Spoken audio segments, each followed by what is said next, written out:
First steps for this project will be to get the weight off the frame. That way I can access the trucks.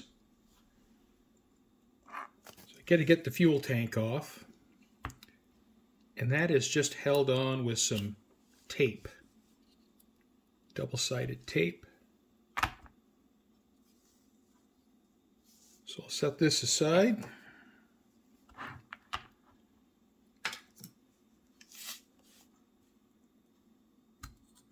Move this board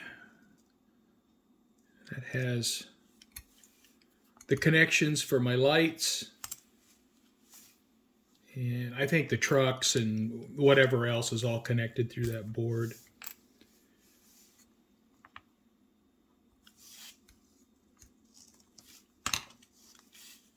And you can see this old locomotive uses bulbs.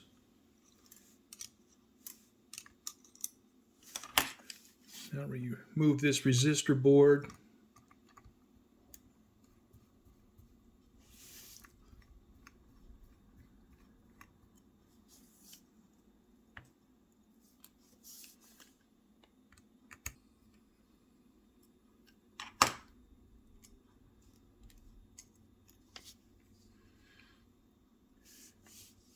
You can see a date here of 1998. So the locomotive is no older than 1998, and Walthers bought Proto in 2005. So the age of this locomotive is somewhere between 1998 and 2005. This was made.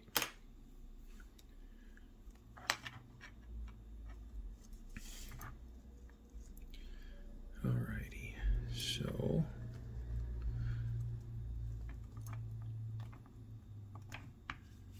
remove these clips.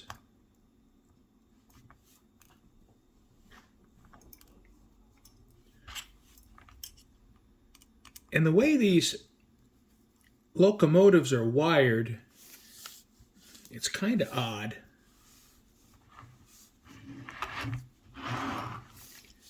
In that this frame actually conducts the signal from the track from one side of the truck, which is very odd.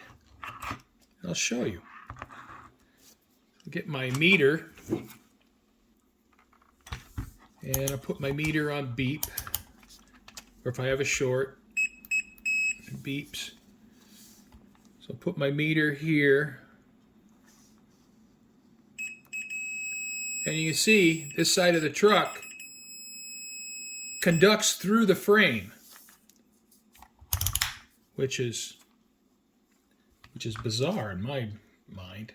But we're going to continue to use that because that's how it's wired. So when we wire up the DCC board, we're still going to wire it that way.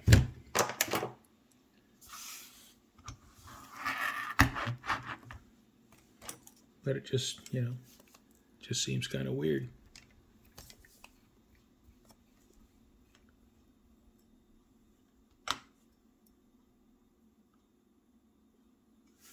I don't know why they just didn't run wires for each side of the truck up to the board. All right, so I got to figure out what I got here.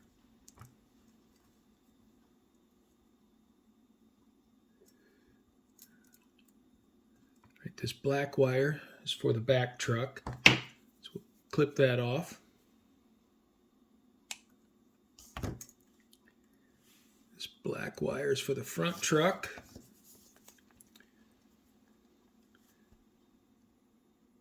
I can clip that off. This gray wire is for the motor. Clip that off. And this orange wire is the other side of the motor. Clip that off. Now keep this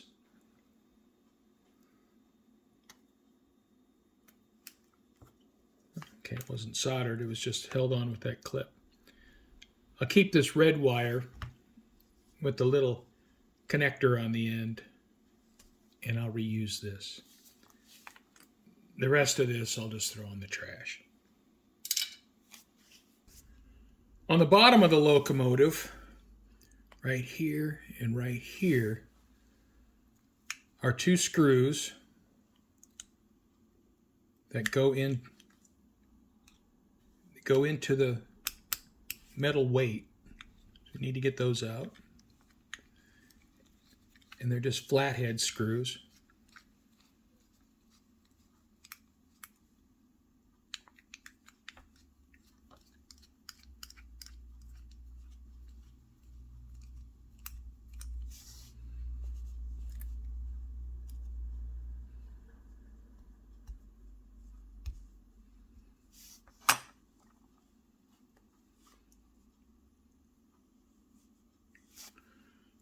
Tape's holding them in.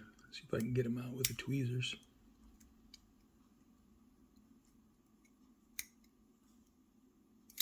There we go. There's one.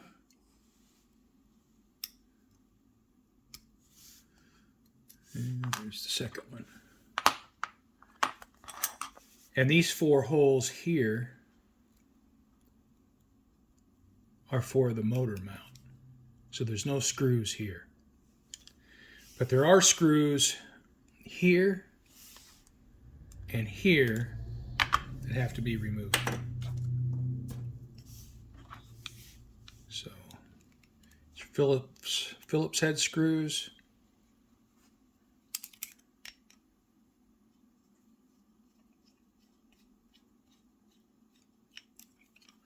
This one wasn't even tight.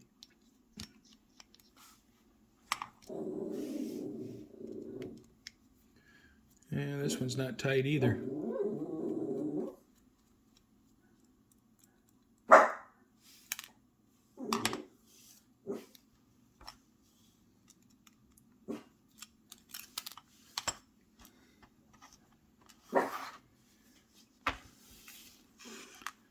There's dogs.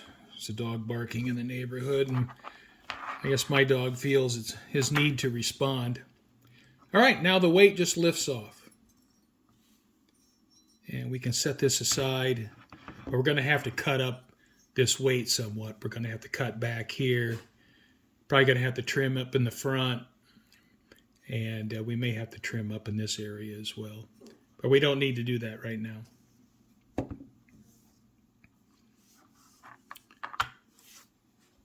To remove the trucks, we simply just need to remove this cover.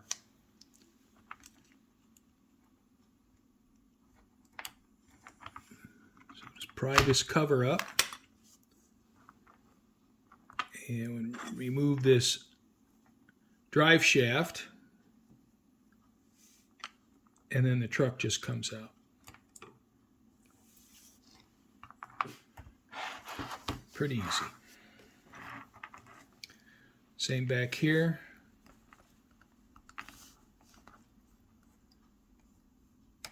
Move the cover.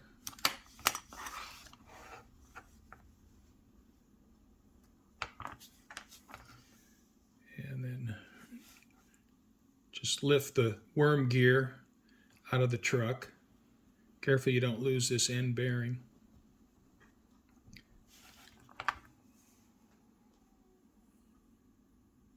Now this is really sticky. You can see the lube here, how it just clings to my finger. It's more like glue than lube. So we got to clean this all up. And the truck just falls out of the frame just like that. So now what we're going to do is tear down these trucks as far as we can and get them ready for cleaning. Take apart the trucks. These outer pieces, they just pry off.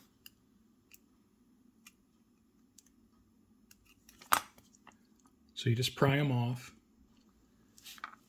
And then note the orientation of this plastic spacer. And I would assume it's an insulator, but On the inside, you see these little indentations right here. Those indentations fit over the top of these rivets. So when you put your trucks back together, you want to be sure you have these on the right way around.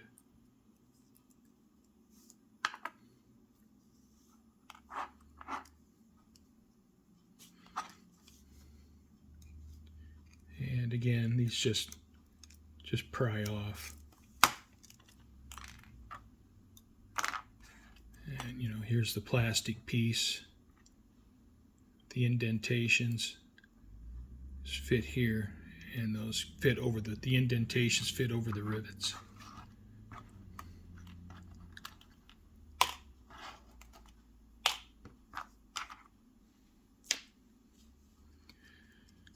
And the last bit will be to remove this bottom cover. Now, when removing this bottom cover, the way that I found works best is slide your screwdriver in and then just push outwards.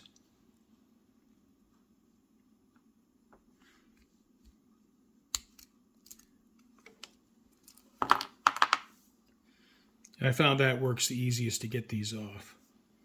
And then lastly, the wheels just come out. Now note these wheels, you have these square bearings right here on all four wheels. And those make contacts with these side pieces that pick up the electricity from the rails.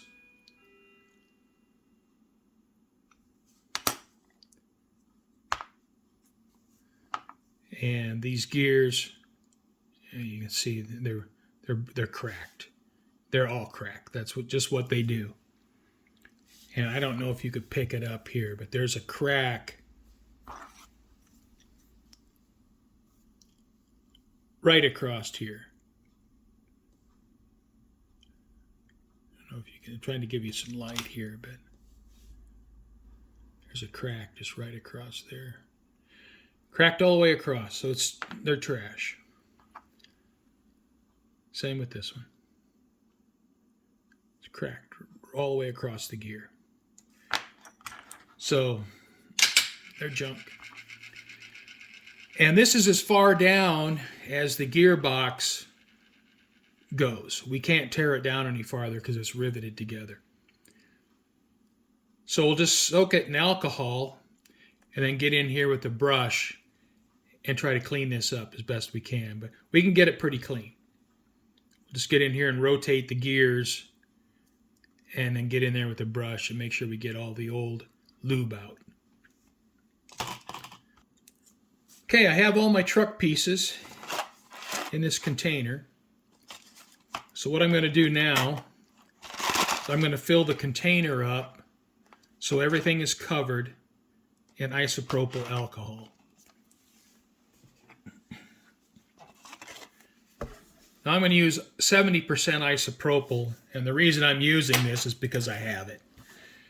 If you want to use 91%, it would probably be more effective in cleaning because it'd be stronger. But this is what I have, and it'll work, although it doesn't strip the grease quite as well as 91% would. But if you have 70%, go ahead and use it. It'll work. This alcohol evaporates pretty quickly. So I'm just going to put the cover back on this container. And I'm going to leave this container sit for 24 hours, and then I'll start cleaning it. I haven't found that the alcohol deteriorates the plastic. I mean, maybe it does long term. I don't know. But from the limited amount of experience I have doing this, I haven't found that it damages the plastic. So I'm just going to let this sit in here for 24 hours. Now what I want to do is remove these drive shaft sleeves. And they're just a snap-on, Wasn't expecting that.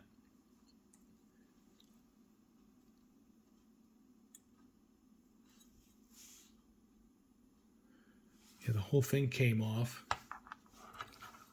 which should be like that. It should just pop off with this piece staying on the shaft. This doesn't bode well for the locomotive pulling. Seems to me that would slip. But we'll just see how it goes. I'm going to put these in the alcohol bath to clean them.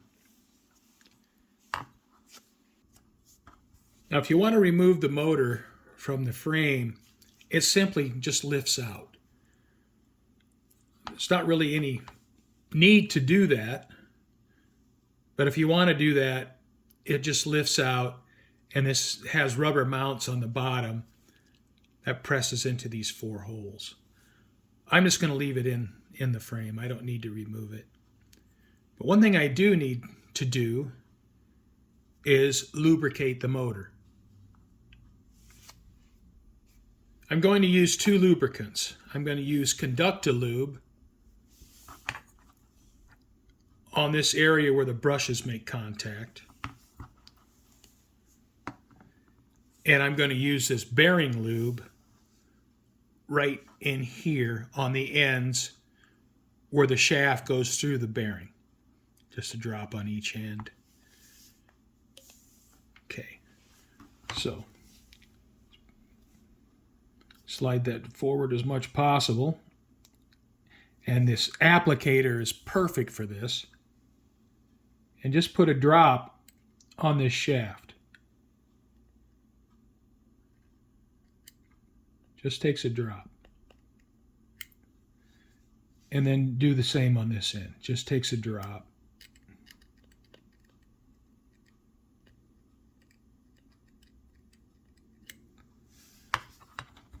Right?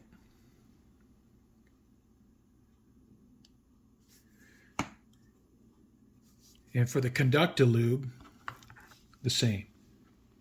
Just a drop. That's plenty. That's probably more than plenty. All right. So now we want to give it a little test spin.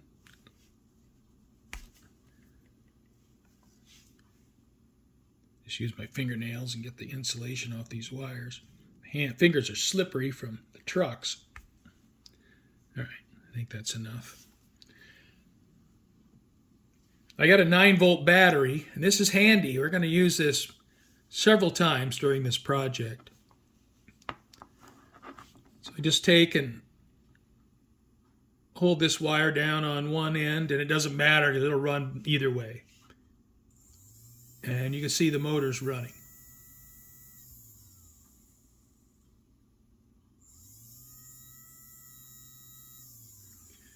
And you can change it around if you want. You can run it the other direction.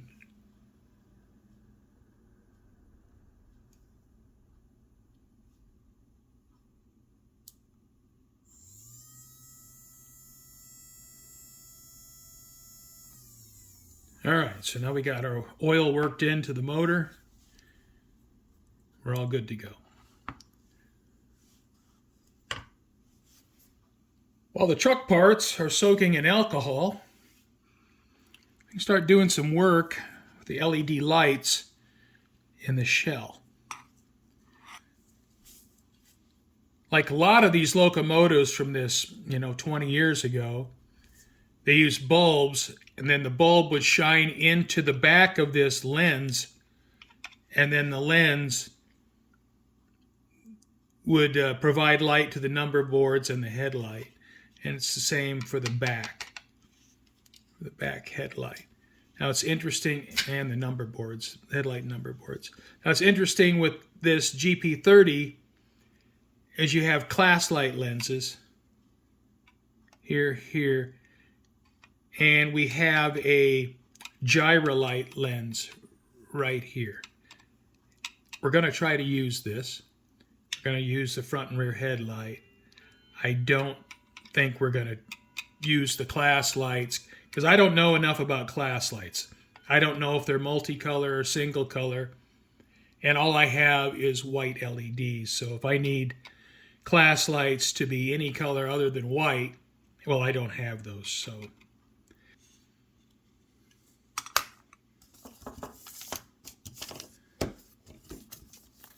now I'd like to get these lenses out of the shell. And this one pulled right out, which is absolutely wonderful. And this back one's, it's stuck in there good. I'll work on this rear lens and see if I can get it out. If I can't get it out, I'll just have to go in there with a sanding roll and cut it off to see how it goes. I'd like to get it out. I'll do that off camera. Now, because of our decoder, speaker, and LED install, these original lenses are just not going to work. So what I'm going to do is I'm first going to drill a hole in the lens so I can drop my micro LED down inside the plastic. And then I'm going to cut this lens off about right here. So I'm going to drill the hole here, and I'm going to cut off the lens here. That gets rid of all this. So we got a frame here.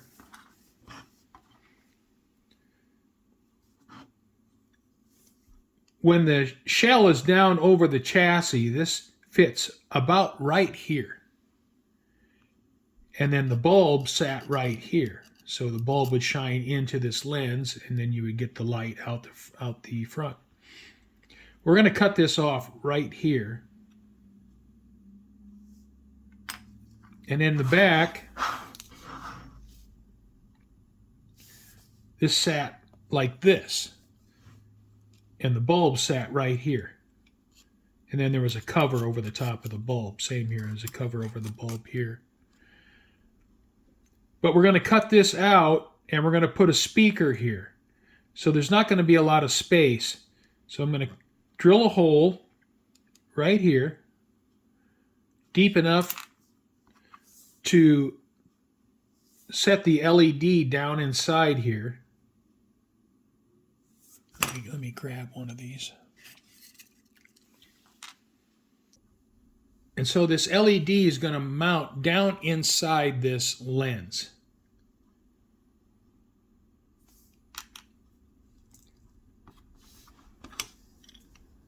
And then I'm going to cut this lens off about right here, because I want to get as much clearance here as I can for the speaker. Because right now is the time to cut these, because once you put these back in the shell, then it could cause all sorts of trouble if it doesn't work right. You know, if things interfere with each other. So while I have them out, drill it, get the hole ready for the LED, and then cut this lens off.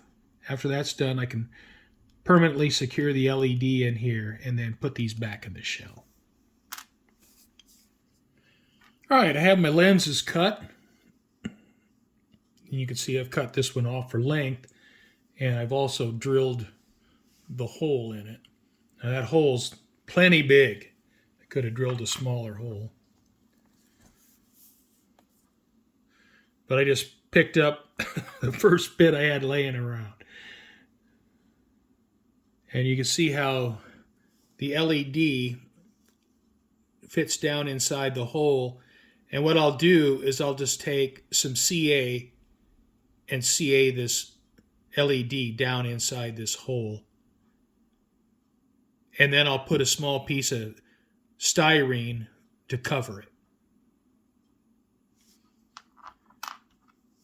And with the back, same thing. You can see I cut it off for length. And then I can set it down in the hole, put a drop of CA down in there to secure the LED. And then I'll put a small styrene cover over the top of the hole.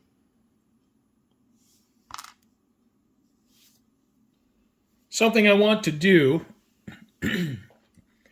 before I install these LEDs and these lenses is test them to make sure they work.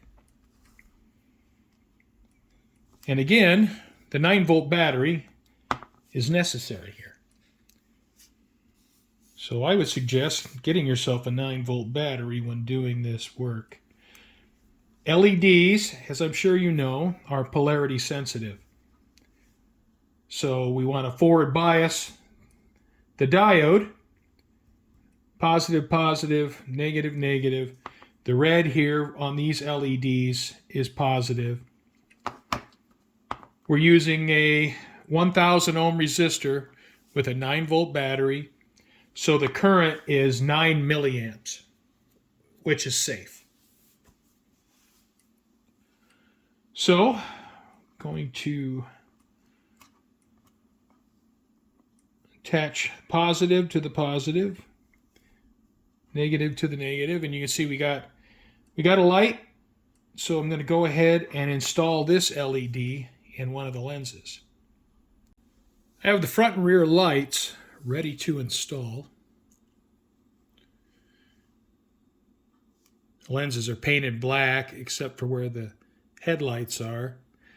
Now I don't know if these number boards will light up or not.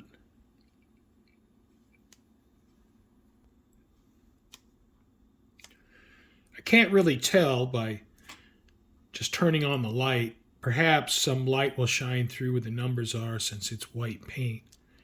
I don't know. But otherwise, behind the number boards, it's painted black, so I just don't know if it'll show up or not. And the rear light, same thing. Now with the rear light, when removing it, I ended up breaking off these two lenses. I'll glue this back in place and hopefully that'll still work okay. I have the lenses mounted in the front and back.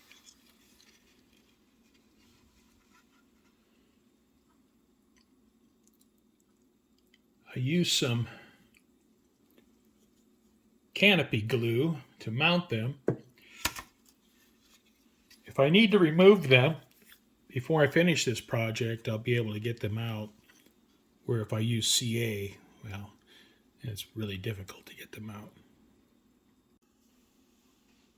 I'm going to test out my headlight.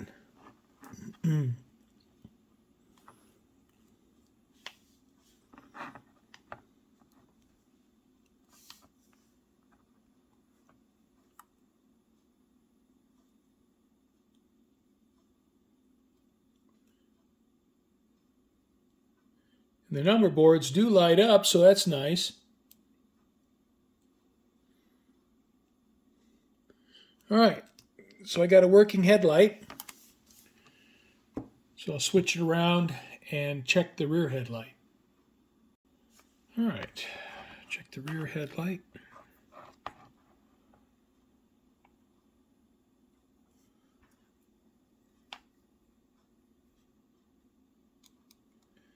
That looks good. Number boards light up. Pretty happy with that. Considering the lens broke, I'm getting pretty good light projection. So, I just can't complain about it. So now, what I need to do is I need to make a box that goes over this lens right here. So I'm going to use this for a gyro light, and I need to make sure I cover this up so I don't have light leakage. I'll probably paint over these class lights, so if I have light leakage, I don't light up the class lights. I have this piece of 20,000 styrene, and I'm going to use this to cut up pieces to build a hood that goes over that gyro light lens, and then I'll mount the LED inside this hood. And hopefully that'll be able to seal the light off where I don't get any leakage. All right, well, I've made this hood out of styrene. It'll mount inside the locomotive. Well, I have that front hood installed, and you can see how it seals up against the inside of the shell. And I have the leads coming out the top, taped up here. And I'll check it for leaks, but it looks like it's going to seal up pretty well, although I could have some minor leaks. So I'll wire that up, hook it up to the 9-volt battery, and check it. See if I can get my hands out of the way here. I can test out this light.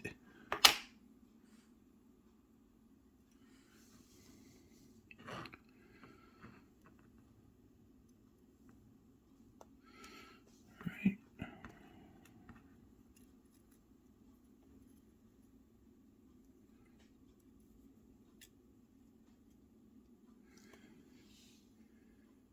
Okay. We'll check it for leakage.